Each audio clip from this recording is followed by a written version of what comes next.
Welcome, welcome. We are live on my YouTube channel. I am Sean Starr. Hopefully, you listen and enjoy me weekdays on TSN 690 between 6 and 10 on your home of the Montreal Canadiens, TSN 690. Felt the need to come and do this live. And before I get into the nuts and bolts of this, as people join the live stream as it happens, I got a couple of questions up right now.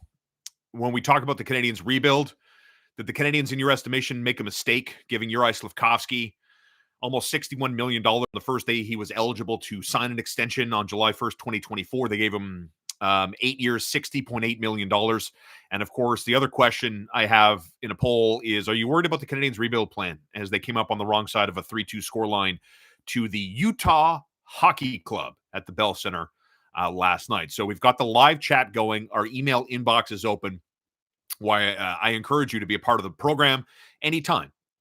In the car with Star at gmail.com. So as people begin to file in, we'll talk about, obviously, what happened last night in the aftermath of the Canadiens losing to Utah, extending their losing streak to 2 games in a row. And now the team embarks on a 3-game road trip. That's tonight. They're in Columbus at 7:30 live on TSN 690 before hitting up New York and then Boston Saturday and Sunday afternoon. So that's what we have to look forward to, a pair of matinee games for the Montreal Canadiens over the weekend as they try to right this ship, I suppose, and wonder about their competitive level and the players that are a part of the rebuild, the heart of the rebuild. There is some legitimate questions that need to be asked and wondering about the path that some players are taking and whether or not they're capable of finding their game and what needs to happen in order to get a couple of guys contributing to this team. So I want to start with the good news. And the good news is the news of Patrik Laine. Patrik Laine, who finally this week took off the no contact jersey he'd been wearing for the better part of 2 weeks in practice, and now is ready to join the club. When? I'm not sure. I don't think it's going to be tonight because he is on the trip. He is on the trip to Columbus, to New York, to Boston, where the Canadiens are going to be for their next 3 games. Mitch Gallo, who joined me all week on this program on YouTube, when I asked him the question about incorporating Patrik Laine into MSL's lineup, where does he play? Who does he play with? And when do we see him? Because I originally thought that I didn't believe you'd get a look at Laine in the month of November. If anything, I could see him coming back in the first or second week of December, but all signs point to Patrik Laine perhaps playing as early as this weekend. So massaging the lineup in order to get Patrik Laine to become very quickly a contributing member of this lineup poses some interesting possibilities with how Martin St. Louis handles the insertion of Patrik Laine. But I want to talk now about Martin St. Louis. And I was disappointed. And if you've been paying attention to me, I've been consistent. I am an MSL guy. I believe he's the right guy at the right time for this team. I don't have a different opinion today.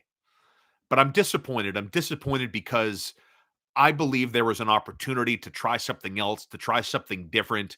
You know, where are the Canadiens competitively speaking? Nowhere is the answer. They're nowhere competitively speaking. I don't care how many 7, 8 teams ahead of them in the wild card space or, Ottawa is close to the Canadiens' points in the standings. It doesn't matter to me. The level of belief that the Montreal Canadiens are going to be in the mix this season is more or less zero. And I'm okay with that because I went into this year with very low expectations. So because they're at the bottom, tied with Chicago, the bottom of the overall NHL standings, okay. I'm more disappointed in a wasted opportunity. I'm more disappointed in what I believe to be safe decisions from a coach that I don't think has much to lose. I don't think his job is in jeopardy, right? He got a 2-year extension this summer. So, he's employed by the team. I don't see the Canadiens firing Martin St. Louis and paying somebody else to come in. I mean, the team isn't ready to level up yet. And while Martin St. Louis learns his job, the players he's coaching are also learning his job. But tell me I'm wrong. Tell me I'm wrong. Tell me Martin St. Louis didn't make safe choices yesterday. Joshua Roy, let's start there. 17 games with the Laval Rockets, 16 points, 8 goals. Pretty good. Pretty good for a guy, let's call it, had a soft training camp and didn't make the team when camp broke. Laval is where he was reassigned, and full credit to Joshua for having a very professional attitude, right? He went to Laval, by all accounts, was a great soldier and produced. and got Laval off to a blistering red-hot start and earned the call-up. So in what world, then, would you call up a guy with 8 goals and 16 points in 17 games and put him with, no disrespect to Jake Evans and Emil Heineman, like a checking line role, playing him 11 minutes as Joshua Roy comes back to the NHL? Safe choice. Why? I don't know. Like, Joshua Roy is not scared. He's not intimidated. He wants the challenge. Why not see what this goal scorer in the American Hockey League could do with the top players on the team? Like, Alex Newhook, safe choice number 2. Why? Like, what you have in Alex Newhook. He went into last night's game with Utah with 4 goals and 4 points. And what, he's going to go on the top line and just become like this unbelievable juggernaut force? Safe choice. Disappointing decision. And I understand. I understand that the stakes are low and the expectation for a lot of people is also low. But I thought this was about the process. I thought this was about the process more than it ultimately was about results. So if it's about the process, then work on the process. Safe choice number 3 for me. After I talk about Joshua Roy playing with Jake Evans on a third line checking role, having Alex Newhook on the top line with Cole Caulfield and Nick Suzuki, 2 safe choices. Safe choice number 3. When the Canadiens got a power play in the early blushes of last night's hockey game, I laughed out loud. You know why? Because I spent most of the TSN 690 morning show on Tuesday game day talking about how I defended Martin St. Louis' decision to demote Uri Slafkovsky and Kirby Dach and put them basically on the 4th line with Joel Armia. And you know what my logic was that I applied to that decision by the coach? Was that, fine, it's the process. You want Kirby Dach to hit as a center? Then pound the bleeping reps into this guy's muscle memory. Play him at center. Come hell or high water, who cares? Play him at center, get the reps in. Get a deep, educated sample size on Kirby Dach playing center in the NHL. And Martin St. Louis said he put him on the wing to get his confidence back and then put him back at center to get his confidence back. Okay. Maybe he's going to play defense to get his confidence back. I don't know. So you put Slafkovsky and Kirby Dach together on the 4th line. Fine. I defended it. I didn't have a problem with it. These guys liked each other. Remember when Kirby Dach got hurt in the home opener against Chicago last year? How, I don't want to say devastated, but yeah, it sucked for Uri Slafkovsky because he lost a friend. He lost a guy he believed he was building chemistry with. So they moved on. Uri Slafkovsky became a top-line player of January 2024 and scored 20 goals. Unbelievable. And so if the process is trying to see if Slafkovsky and Kirby Dach can do something, put them together. Okay, I'm good. Because again, the expectation for me personally, and I even think for the team, are quite low. But then when the power play rolled up last night, who gets out there? Because I had what I thought was a solid question to Mark Denis when he joined us on the morning show on TSN 690, 8:30 every Tuesday. The Canadiens roll out their starting 5 for the man advantage against Utah. I asked Mark, I go, finish the sentence for me. And this is before I knew Mike Matheson wasn't going to play. So the Canadiens roll out their 5. Cole Caulfield, Nick Suzuki, Mike Matheson, finish the sentence. Who else plays on the power play? Because as my friend Mitch Gallo has been pointing out, name me one other team in the NHL that has a combined 2 goals and those 2 guys play on the power play all the time. The answer is no other team. And so when the power outcomes, but that they want to give them their cherries on the power play. Slafkovsky played just over 11 minutes, played over 3 minutes on the power play for a guy who's on 1 goal and is pointless in his last 5. What does he have? 4 points in November? And 3 of those 4 came in 1 game. The slugfest, the back and forth with the Buffalo Sabres. So it's the disappointment of what I thought are low stakes with the possibility of gambling with decisions, tinkering, experimenting, but instead the default is Alex Newhook on the top line, Uri Slafkovsky, Kirby Dach on the 4th line, and then Uri Slafkovsky gets benched in the 3rd period by the coach. So, like, there are consequences. You're trying to push buttons. You're trying to move pieces on the chessboard around. You know where the Montreal Canadiens are now? You know what their next move is now? Is benching Uri Slafkovsky. That's the next move. And this isn't me talking about, proposing, debating whether or not Uri Slafkovsky is a bust. No, no, no, no. There's no bust talk here. This is a correction in real time. And you don't have to look that far south to look at Philadelphia, to look at John Tortorella, to look at Matvei Michkov. And in the estimation of John Tortorella, who's a hard as nails coach, decided that Matvei Michkov needed to sit for a couple of games. And then he came back out. I think he had 2 games in his first game back and has been a pretty good producing member for the Philadelphia Flyers. I believe Michkov has 8 points this month. And yes, I mean, it sucked. There was some drama. There was some controversy in the early goings there. But after that, sucked it up, was a pro, and started to produce. So I think it's time for the Montreal Canadiens to seriously contemplate and come to the decision of maybe Uri Slafkovsky needs to watch. Because what I see from number 20 is a guy who right now is just thinking. Oh, the coach said do this. Coach said be there. Coach said don't overcommit in this spot because if I do, mistakes are happening. So now when he's out there playing NHL hockey at breakneck speed, his mind can't process fast enough to keep up with the game speed, and he's being left behind. I mean, that game Saturday was, oh my gosh, was so ugly you want to look away. I mean, this kid was stationary, gliding, puck on the hips, on the thigh pads, gliding to assignments, gliding through this guy is 20 years old. And he looks lost. He looks utterly lost to me. And so it's time to break away. They've moved him around.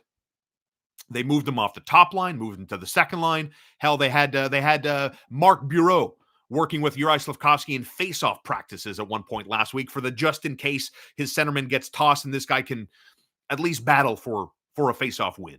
Which, by the way, coincidentally, the Canadiens won almost 60% of their face-offs in that overtime loss to Utah yesterday. So at least that worked. But it resulted in 2 goals and 13 shots against Utah. The lowest shot output for the Montreal Canadiens, are you ready for this? In 15 years. 15 years. December 7th against Philadelphia, 2009. The last time the Canadiens looked that inept in a hockey game. And so while the Canadiens lost any momentum they had built up and decide to bench Uri Slafkovsky, I don't know what options are left. I really don't. I don't know what options are left for Martin St. Louis. And I'd like to see him make a tough call. Make a tough call. Uri Slafkovsky is hurting his own confidence, hurting your own team. I think it's time to take a break, time to sit down, maybe 2 games, if not at least 1, and maybe that happens in Columbus at 7:30 on TSN 690 tonight. So it'll be interesting to see if St. Louis and the coaching staff and his assistants can make a difficult choice because the stakes are low, the expectations are low. Why is Joshua Roy playing with Jake Evans and Emil Heineman? I don't know. Why not see what he can do? Why not see what Joshua Roy can do in a top-line scenario? It doesn't mean if you pencil him in next to Suzuki and Caulfield that he plays every shift, every period with those guys. But the disappointment of defaulting to an easy choice, Alex Newhook, was disappointing, I'm not going to lie. So the Canadiens muster up 13 shots. They go 0 for 3 on the power play. They killed all 4 Utah power plays in that game yesterday. And, I'm not one to really ever blame referees, but that was a poorly officiated game, from offside misses to bad decisions, just looking the other way on blatant, what I thought were penalty calls. And you chalk it up to just a bad night at the office for the officials. By no stretch of the imagination am I one of those guys that blames the officials and that's why Montreal lost. No, you make a mistake in the third period, it creates an odd man rush, and Utah jumped on it and scored the equalizing goal. And then Mikhail Sergachev, who was an absolute beast for Utah on Tuesday night, battling with Gallagher all night long, pots the game winner. And the Canadiens were inside 30 seconds from going to a shootout, basically a coin flip scenario. So despite the low shot output, I didn't think the team played that badly. I really didn't. The comments are starting to come in. Thank you for the comments, everybody. Joe Boozer. They aren't going to bench him. He was worse last year at this point. Yeah, but Joe, my point is they moved him around. They've moved him around. Like when they moved him to the top line in January of 2024, he became who he became, 20 goals, and was playing like a point a game guy for a 40 plus game sample size. And it got him, Joe, $61 million spread over 8 years. Ken Hughes and Jeff Gorton gave him the money the first day he was eligible to get rewarded. And I'm not Monday morning quarterback. I don't think it was a mistake to give him the contract. I don't. Because I believe, that if Uri Slafkovsky can finally nail down what they're trying to teach this guy, and then he can start reacting as opposed to thinking, then reacting, I think this guy is going to be unbeatable. Let me see if this makes sense. One of the biggest reasons I became an F1 fan was Ayrton Senna, the brilliant Brazilian F1 driver, multiple world champion. As aggressive as they came, tragically lost his life in Italy, at Imola, in the mid-90s. But nevertheless, he was fearless. He was aggressive. The lines, the attitude, the execution, And a lot of pro athletes move outside their bubble to see how pieces on the chessboard are moved in a different sport. So here's my advice, coming from an local AM radio sports guy. Go watch the Ayrton Senna 6-episode series coming to Netflix in 2 days. November 29th is when the new 6-part Ayrton Senna piece comes out. They're going to follow Ayrton Senna from his go-kart days all the way to the tragedy where he lost his life at Imola. And go watch aggressiveness. Go watch a guy who reacts, who takes command, who drives aggressively, who takes unconventional lines, who is fearless in his passing decisions, fearless in his racing lines. Go find confident athletes that you admire. Maybe you're a big tennis guy. Maybe you're a big European football guy. Maybe you want to watch Lionel Messi and his lines that he takes when he scored his goals in his heyday playing over in Europe. Because whatever confidence Uri Slafkovsky had, it is over. Stick a fork in him, it's done. How do you get it back? How do you get it back? That's Martin St. Louis' job. That's the player's job. And he is a valuable asset. And I believe this, that if Slafkovsky can start reacting instead of thinking and reacting to that, he is going to be borderline unstoppable. I see it. But in the here and now, he's in dangerous territory. And it's time to make a tough call. And my friends, that tough call today is making Uri Slafkovsky a healthy scratch. And you can look at John Tortorella, you can look at Matvei Michkov, and you can look at that tough decision. And they had the courage to do it. And he's 8 points, came out of the healthy scratch and scored 2 his first game back into Tortorella's lineup. So you don't have to look that far. More comments coming in. Thank you so much. Rick Springhetti. I still think Slafkovsky is injured. Doesn't engage physically with authority. No doubt about that, Rick. That there is no doubt there. There is no doubt there. If he is indeed hurt, put him on the IR for a bit. And when Laine comes back, for his own good. I think Laine's coming back this weekend. That's the call. I don't think he plays in CBJ tonight. I think we're going to see Patrick Laine, and it's going to be, let's talk about this for a half a second. The decision will be Patrick Laine's decision. The Canadiens medical team will clear him to play, and when Patrick Laine puts his hand up and said, "Coach, I'm ready," that's when he plays. As an example, if the medical staff clears him this afternoon and say, "Yeah, Patrick Laine's body can hold up. We've cleared him to play." If Patrick Laine doesn't put his hand up and say, "I'm ready to play in CBJ tonight, Coach," he does not play in CBJ tonight. If he says, "I'm ready to play against the Rangers on Saturday afternoon," he will play at MSG on Saturday afternoon. That's how that cookie is going to crumble. And yeah, as Rick Springhetti points out in the chat today, the easy call is Uri Slafkovsky. And so if you want to look at it from that perspective, right, do you put Patrick Laine back up You put him with the top line players. You put him with Cole Caulfield and Nick Suzuki. Try to get this guy going. Beyond that, Christian Dvorak, who ringy dingy off the crossbar in the second period while shorthanded.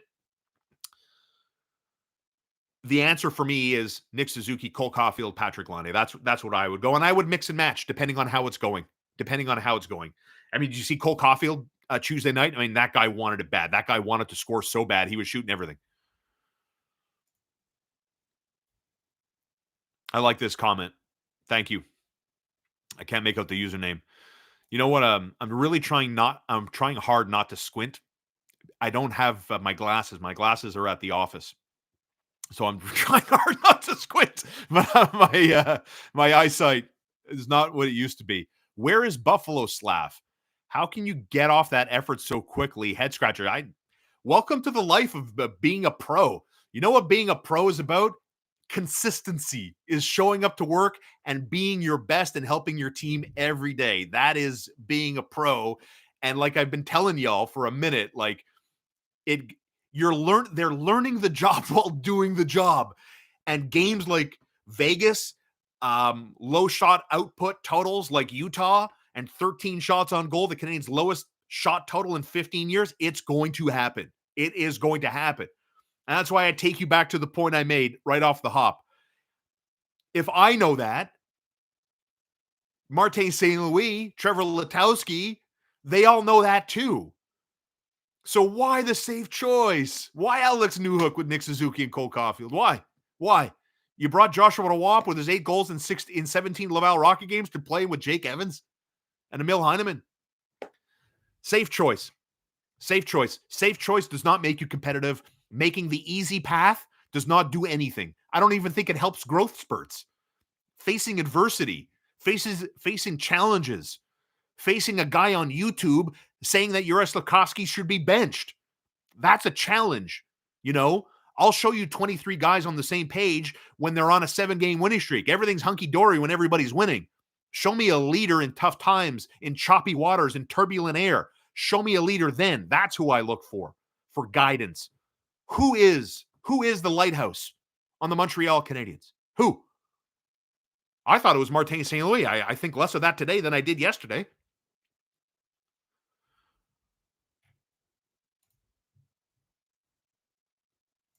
Here's another one. Can you guys even see the chats coming in? Because I'm getting comments, but they don't pop up on the screen. Art, what's up, Art? Agreed on your points. Slafkovsky is thinking too much, not reacting, trusting his instincts. Confidence is everything. He doesn't have it. They should have kept him on the first line. I know. But that's where I think, we can talk about massaging lineups and rosters and I just want the team to commit to the bit. That's what I think what I want more than anything else.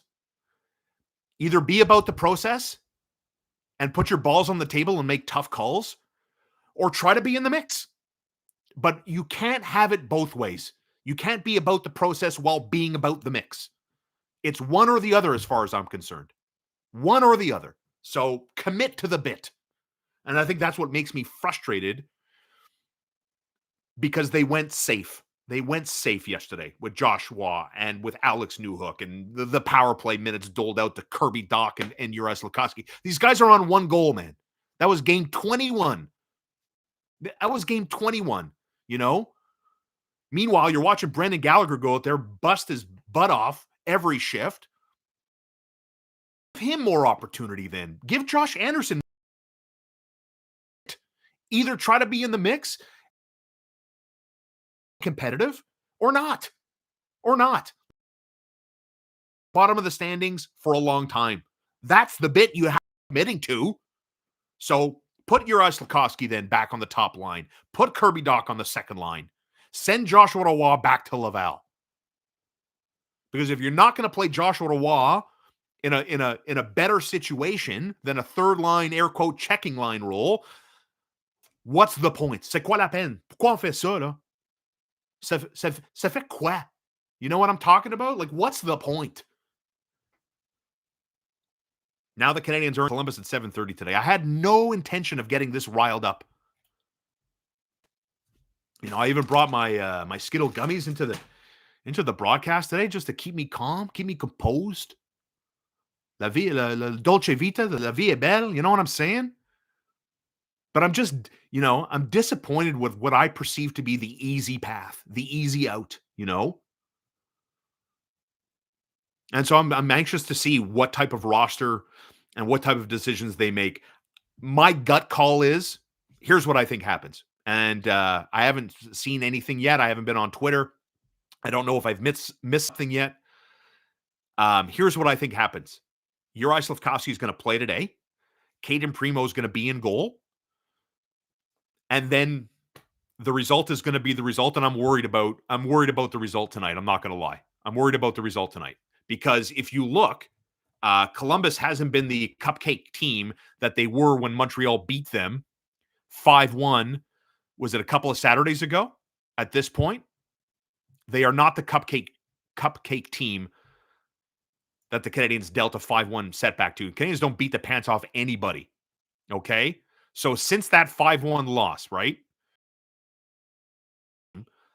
The Blue Jackets played Friday, they met Montreal and beat Pittsburgh 6-2.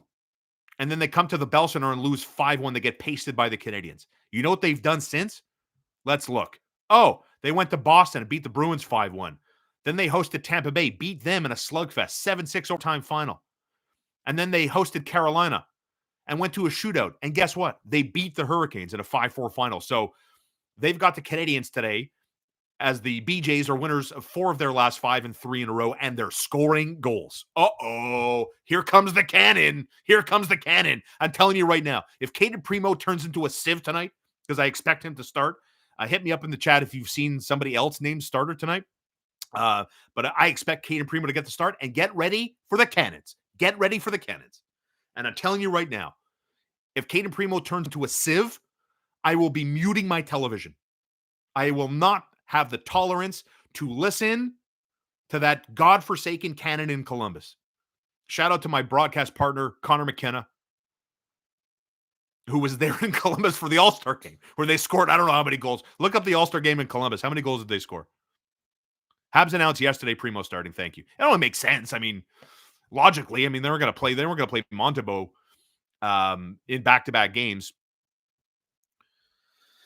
So it's Habs and Blue Jackets tonight. Yeah, that officiating yesterday was trash. Trash. 4 straight calls against the Canadiens. Was it 6 of the last 8 calls went against Montreal? I can understand. It's a bit of a cop-out to like look at that and, oh, that's why. That's some of it. It's some of it. But tell me you're not a bit disappointed today. Tell me you're not a bit disappointed after last night. Like, the Canadiens got curb stomped by Vegas, man. Jack Eichel looked like he was playing. He was demoted from his midget AA team and had to go play midget B house league. He was just skating around everybody. That was a disaster Saturday. You know who, to me, off that lackluster effort Saturday into last night at home against Utah? Sam Montebo. Sam Montebo looked good, looked confident, coming out cutting angles, confrontational against shooters. Loved Sam Montebo's attitude yesterday. If not for him, can't imagine the Canadiens being competitive, let alone taking a point. So Sam Montebo is responsible for at least putting a point in the Montreal Canadiens' pocket. And so, yeah, I don't know. Roberto. Ciao, Roberto. Come vai? What's Roberto saying today? How's our poll doing? You're worried about the Habs rebuild plan? No, 81%. Good. It's going to be like when Peter Budaj let in 10 the last time they were there in Columbus. That was brutal. That was brutal. So I don't expect any dramatic changes. I think they're going to give Uri Slafkovsky one more. They're going to give him another chance.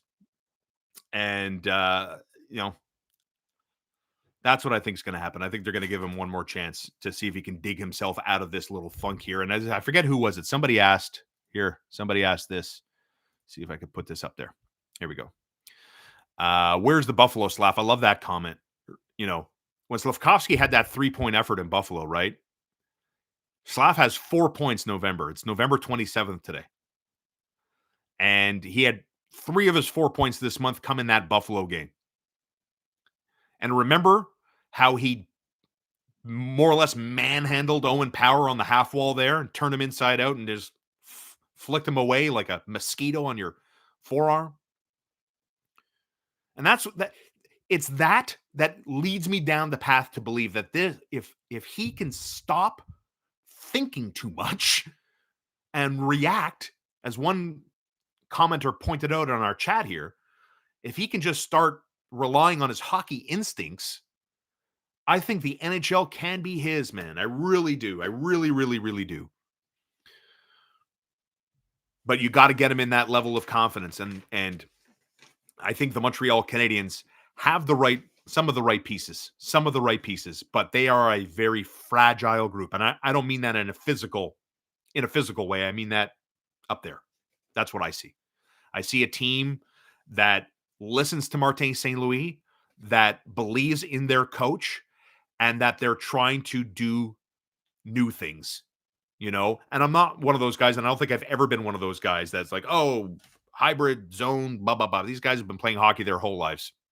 They know structure, they know systems, but it's about believing in your teammate. And sometimes it is that momentum in a very negative way where, a soft goal goes in, a player makes a mistake, nobody picks up that teammate, you get burned, down the rabbit hole you go. And confidence is a very, very fragile thing. And the Canadiens have none of it. None of it. As a group. Cole Caulfield, confident player. Brendan Gallagher, confident player. Nick Suzuki, confident player. What I see. Josh Anderson looks good. Christian Dvorak looked better yesterday. Sam Montembeault looked very strong to me. And I have no issue whatsoever for the record. My vote is in. Not that I have one, but my vote is in. Sam Montembeault would be on my team, Canada Four Nations. He would. I like the way this guy plays in front of a not-so-good team. Not-so-good team. And, and I'll give Utah some credit. I'll give the Hockey Club, what a ridiculous nickname that is. How hard is it to get something like that right, by the way? I know the Washington Commanders in the NFL did that. The Washington football team. How hard is it to get that right? I'm not talking about like you need merchandise the day you label your team with a new nickname, but like this is the NHL. It's like $1 billion business. And we're talking about the Utah Hockey Club. Like you guys, you can't hire brilliant marketing people, strategists to sit in a room, kind of like a jury and say, don't come out until you have a verdict. Our verdict is the Utah Yeti. Like how hard is that? Sometimes it makes these leagues look so bush league to me. And look, the NFL did it. It's the biggest league in North America, and they did it. So NHL gets a pass because no one, in terms of the mainstream, nobody really pays attention that much to the National Hockey League. So it's Montreal and Columbus at 7:30 tonight. And then they're off until the weekend, a pair of matinee games, Saturday and Sunday afternoon. Thanks for watching, everybody. Thanks for being here and just, having fun. I love doing this. It's a passion of mine. I love the Canadiens. I'm not going to lie. I love the team. They're my favorite hockey. They're my favorite sports team in the world. And sometimes I react this way because I care. If I didn't care, I wouldn't be doing this. I would just move on with my life. I'd be at the gym. I'd be walking my dog. Anything but being on here for 34 live minutes talking to people, like-minded people, I hope anyway, because I don't think I'm good looking enough for you just to watch me and listen to me because I'm devastatingly handsome, No, I don't have an OnlyFans, you perverts, but I do. I love it. And I think when you react this way, it shows that you care. And, I just want the Canadians to be good, man. You want the straight goods? I want them to be good. That's it. I want them to be good because I love my city. I'm proud to be from Montreal. And the fact that, it's the Canadiens, it's CF Montreal, it's the Alouettes, Montreal Victoire. I'm sure I'm forgetting somebody. But it'd be nice. Like, we all want a winner. We all want to cheer for a winner. We all want to support a winning team, especially when it's your hometown team. And right, forget about provincial rivalries and city rivalries and all that other stuff. I'm just talking from the angle of I want the Montreal Canadiens to be good, you know, and I try not to be blinded. I try not to be blinded. I try to see different angles. And, that's why, again, I found it disappointing that a coach with really not much to lose, he's got job security. I don't think the fans are as behind the regime as strongly as they were, let's say, 2 years ago. I still think there's a good amount of support, but nevertheless, it was disappointing that for a team with really nothing to lose, with very, very low stakes, that they go with some pretty easy decisions. Let's see some tough calls. Let's see some experiments. Let's not put Alex Newhook with Nick Suzuki and Cole Caulfield. Let's try other things. And maybe one of my commenters there in the chat is right. Maybe Uri just needs to go back up with the top line again and see how that works. The Canadiens, like it or not, are not very good, and they should be in the experimental phase as opposed to in the mix phase. And I'm left often with the perception of they're trying to have both of it. They're trying to, be about the process while also being about wins. You're not there yet. Commit to the bit, find a lane, stick with it, and see where it takes you. Because what do you have to lose? Another hockey game? Well, you do that all the time. So thanks for watching. I really appreciate the support, everybody. And just having fun on YouTube, trying to grow this channel and provide more local Montreal Canadiens take that doesn't involve, hot takes, screaming, ridiculous perspectives that aren't grounded in reality. And just to provide just a different perspective, right? So thank you for watching. Thanks for contributing and being a part of this channel. I appreciate all the support. More to come in the aftermath of the Canadiens and Blue Jackets tonight. Hit me up in the comments. What are you expecting? Do you expect a tough decision from the coaching staff? Do you expect a Patrick Laine? Do you expect Uri Slafkovsky to be a healthy scratch? Is that the right path? I'd love to hear from you, and I do. I try to respond to all your comments, so keep the comments coming. Thanks so much for tuning in to me for an 11 a.m. weekday live stream. I think I will be back tomorrow at 11 a.m. I try to drop content every day at 11 a.m. on this channel. My audio podcast for my guests this week, I had about a 48-minute conversation with my pal Mitch Gallo. The full audio podcast will be posted to all your platforms that you listen to your pods from on Friday at 10 or 11 in the morning. I'm sure you'll get a notification. Turn those on if you don't already. And I try to drop new content on YouTube every day, certainly during the week, by 11 o'clock. And so my plan is to, give different angles as opposed to the traditional they lost, they won, the whys and the hows. And so this week, if you've noticed, like Gallo and I talked about Patrick Laine's role. We talked about a little bit about Uri Slafkovsky. We have some good stuff on Ivan Demidov coming up. You're not going to believe what Mitch Gallo thinks Demidov is going to do when he comes to the National Hockey League. Just see my reaction. It'll speak. And I think I'll drop that on Friday. And of course, we'll have a live reaction after Canadian games during the week. And if you want, like I said, I love doing this. If you want, and I'm only going to do it if people put it in the chat, put it in the comments, email me in the car with star at gmail.com is my email address. I'm contemplating doing maybe like a live watch. So Canadiens Rangers, Canadiens Bruins, Saturday, Sunday afternoon. I'm contemplating doing like a live watch and something like that. But if you guys want it, I'll do it. I'm happy to do it. Time isn't the issue. The demand is the issue. Like, I don't want to do it if nobody wants it. I'm not here to entertain myself. It's my mother used to tell me that all the time when I was a little kid. Nobody loves the sound of their own voice more than my son does. Oh, that's kind of true. So hit me up in the comments. I'm open to all your suggestions. I mean, I do this for you. I want to do this for you where we can kind of relate and connect over the Montreal Canadiens. So I'm always open to constructive criticism. I'm open to ideas, concepts, live watches, Not like live, let's watch the game together watches, but if you want to send me a Rolex Sea Dweller, I take gifts, no problem. All right. So thanks for watching 40 minutes. I love doing this live, by the way. I love doing this live. There's no editing, there's no rehearsing. Red lights on, baby. It's what I do every day on TSN 690. Happiest man in the world doing what I love every single day. Make sure you tune in to me tomorrow, TSN 690. My pal Connor McKenna is off to Arizona. And so it's me and my Hellenic friend, Simon Salikas. So we'll be together tomorrow at 6. And you can join me tomorrow right here at 11 a.m. live on YouTube on the Sean Starr Show in the aftermath of the Canadiens and Blue Jackets. I do believe we see kind of like, I think we're going to see a low-scoring game despite the Blue Jackets trends, right? The BJs have scored 17 goals. Uh-oh. Oh, no. 17 goals over the last 3 games. Oh, boy. Get ready for the cannon. Get ready for the cannon. Oh, Kid and Primo. Let's see how the kid responds. All right, peace. I'm out. Thanks for watching so much. I will catch you tomorrow at 11 right here live on YouTube. Enjoy the game tonight.